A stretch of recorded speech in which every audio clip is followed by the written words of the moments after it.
کە زیاتر سوور بین لەسەر بەرنامەکانمان. قوبات تاڵەبانی جێگری سەرۆکی حکوومەتی هەرێمی کوردستان بە فەرمانی ژمارە 7467 لە 23 تشرینی دووەمدا بڕیاریدا ماوەی 120 ڕۆژ بۆ هەر پرۆژێکی تەواو کەرتی حکومی درێژ بکرێتەوە لەگەڵ پێدانی بڕێک پارە لەو 500 ملیۆن دۆلارەی کە لە حکومەتی بەغداوە دێت و هەموو کار ئاسانیەک بکرێت و دەستگا و دامەزراوە حکومیەکانیش دوورە پەرێز بن لە ڕێکاری ڕۆتین لە ڕاپەڕاندنی کاری پرۆژەکاندا. ئەم فەرمانەی جێگری سەرۆکی حکوومەتی هەرێمی کوردستان بووە جێی خۆشحاڵی بەڵێندەران کە لە کۆنگرێکی ڕۆژنامەیەکدا هەڵوێستی بەڵێندەران خرا ڕوو.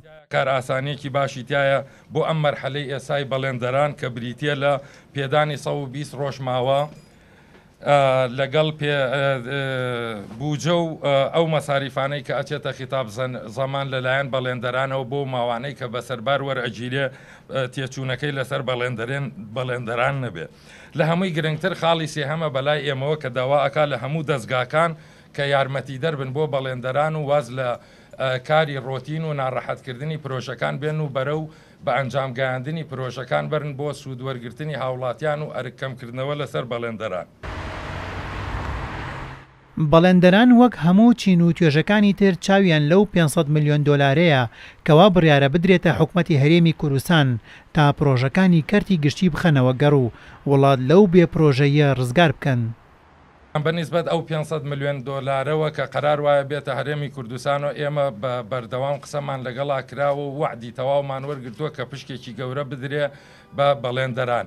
ڕێژەی پشکەکە هەتاوەکو ئێستا تەحدید نەکراوە، بەڵام ئەوەی جێی دڵخۆشی ئێمەیە ئەو دڵنیاکردنەوەوانە کە تا ئێستا پێمان دراوە ئەتوانین متمانەی تەواوی پێ بکەین و لەم چەند ڕۆژەی داهاتووە چاوەڕوانین کە پارەکە بگات و بەشی بەڵێندەرانی لێ بدرێ. بەهۆی قەیرانی دارایی و نەبوونی بودجە و کێشەی نێوان هەرێم و بەغداد تا ئێستا لە سنووری پارێزگای سلێمانیدا نزیکەی 250 کۆمپانیا مایەپووج بوون و هەزاران کارمەند و کرێکاریش بێکار ماونەتەوە و دەیان پرۆژەش ڕاوەستاون.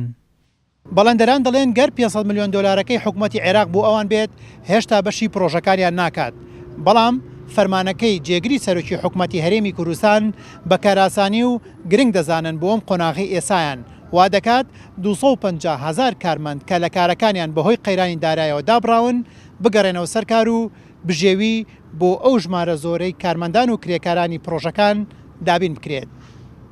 هێمن قادر، کورسان نیوز، سلێمانی.